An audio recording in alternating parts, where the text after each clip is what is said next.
12-13 साल के हुए, फिर उन्होंने हमसे गलत काम शुरू करवाने लगे मुझसे। तो हम जब जवाब देते थे वो मारते पीटते कहते थे अगर जवाब दिया तो आपको बहुत मारेंगे। नहीं, मुझे ऐसा कुछ नहीं याद, बस इतना सा याद है कि हमारे घर के पास सामने एक प्लाट था, उसमें बड़ा सा दरख्त लगा था, वहाँ हम खेलते थे। कुछ ज़्यादा याद नहीं है। कोई गली मोहल्ले का नाम, कोई शहर का नाम? जी, मुझे बहुत याद आती है अम्मी अब्बू की। मेरे अब्बू मुझसे बहुत प्यार करते थे। हम बहन भाई मिलकर खेला करते थे। मैं दिन रात दुआ करती हूँ अम्मी अब्बू मिल जाए मेरे अल्लाह ताला से।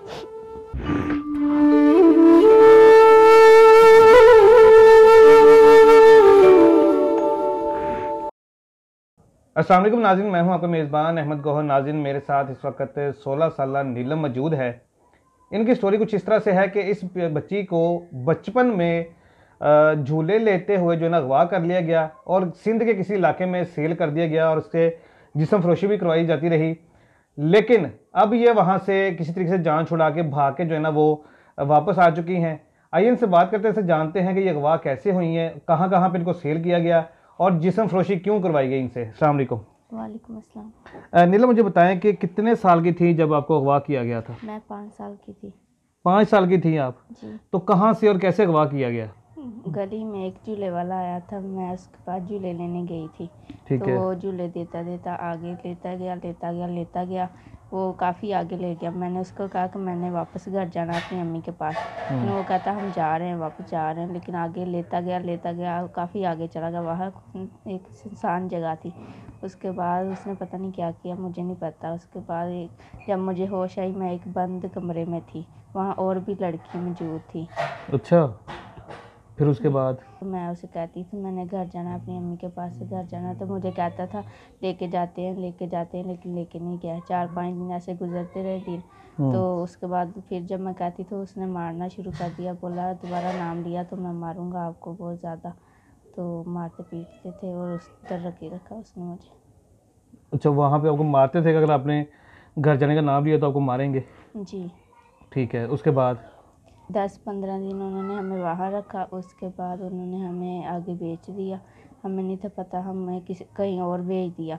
जब हम वहाँ गई, वहाँ पता चला कि उन्होंने हमें यहाँ भेज दिया।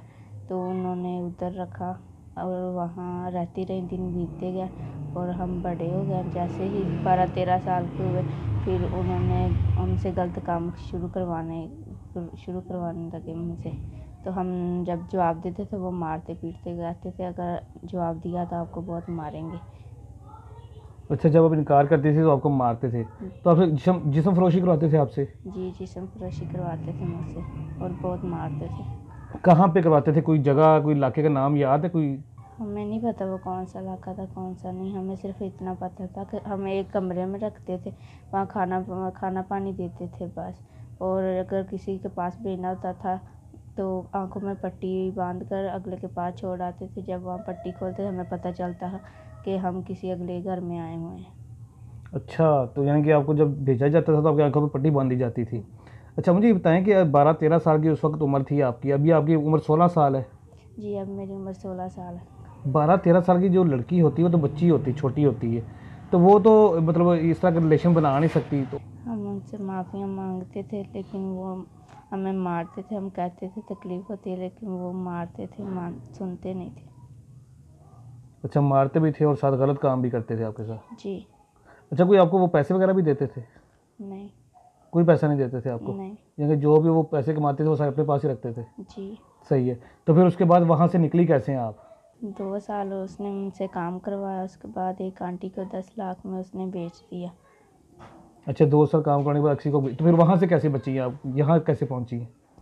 वो आंटी लेके जा रही थी ट्रेन में, तो रास्ते में जब रुकी ट्रेन तो आंटी को मैंने कहा पानी पीना है, तो वो नीचे लेके आई। आंटी पानी लेने गई, मैं खड़ी थी, मैं वहाँ से भाग गई और एक ट्रेन इस तरफ आ रही थी, मैं उसमें बैठ गई। अच्छा, और ट्रेन में बैठ गई हैं आप वहाँ से? तो ये जिनके पास अभी रह रही हैं आप, इनसे रब्ता कैसे हुआ आपका? ये मैं गाड़ी में रो रही थी तो ये आंटी ट्रेन में थी, तो ये अपने साथ मुझे अपने घर ले आई। तो इसके 2 बच्चे हैं, और ये बच्चों का इसका ख्याल रखती हूँ मैं। तो ये खाना पानी देती है मुझे। अच्छा, इनके बच्चों का ख्याल रखती है, तो इनके साथ रह रही हैं आप। जी। नीलम, मुझे बताएं कि आपको कोई आपके घर का ड्रेस, कोई निशानी, कोई ऐसी चीज़ याद है आपको? नहीं, मुझे ऐसा कुछ नहीं याद, बस इतना सा याद है कि हमारे घर के पास सामने एक प्लाट था, उसमें बड़ा सा दरख्त लगा था, वहाँ हम खेलते थे। कुछ ज़्यादा याद नहीं है। कोई गली मोहल्ले का नाम, कोई शहर का नाम? नहीं, बस यही याद है मुझे। कोई बचपन की तस्वीर है आपकी? नहीं। कोई तस्वीर नहीं है। नहीं। नीलम, मुझे बताएं कि घर वालों की याद आती है आपको? जी, मुझे बहुत याद आती है अम्मी अब्बू की। मेरे अब्बू मुझसे बहुत प्यार करते थे। हम बहन भाई मिलकर खेला करते थे। मैं दिन रात दुआ करती हूँ अम्मी अब्बू मिल जाए मेरे अल्लाह ताला से।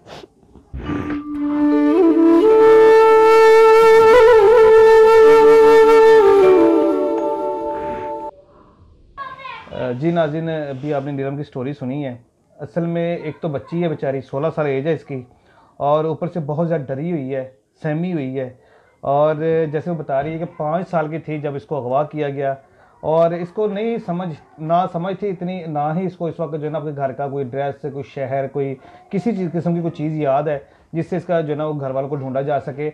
और अफसोसनाक बात यह है कि इसकी कोई तस्वीर भी नहीं है कि बचपन की तस्वीर हम यहाँ पे चला सकेंगे, कोई इसके माँ बाप या कोई जानने वाला इसको जो है ना वो पहचान सके और इसके माँ बाप को तलाक कर सके। नाज़रीन, आप सबसे गुजारिश है कि एक तो आप इस बच्ची की बढ़ चढ़ के हेल्प करें जितनी ज़्यादा हो सके, और दूसरा ये है कि हम कोशिश करेंगे कि इनके माँ बाप तक इनको पहुँचाया जाए, जैसे भी इनके माँ बाप को ढूंढा जाए। अगर कोई हमारे सुनने वालों में से, देखने वालों में से कोई बंदा जानता है इस बच्ची के वालिदैन को, नीलम इस बच्ची का नाम है, और स्टोरी के हिसाब से आप कोई आइडिया लगा सकता है कि एक बच्ची 5 साल की अगवा हुई है झूला लेते हुए, कोई ऐसा वाक़या, कोई ऐसा मामला कभी आपने सुना हो, या आपने किसी ऐसे शख्स को जानते हो जिसकी बच्ची अगवा हुई हो, तो आप हमसे लाजमी रब्ता कीजिएगा। इसी के साथ हमें इजाज़त दीजिए। अल्लाह ने के बाद।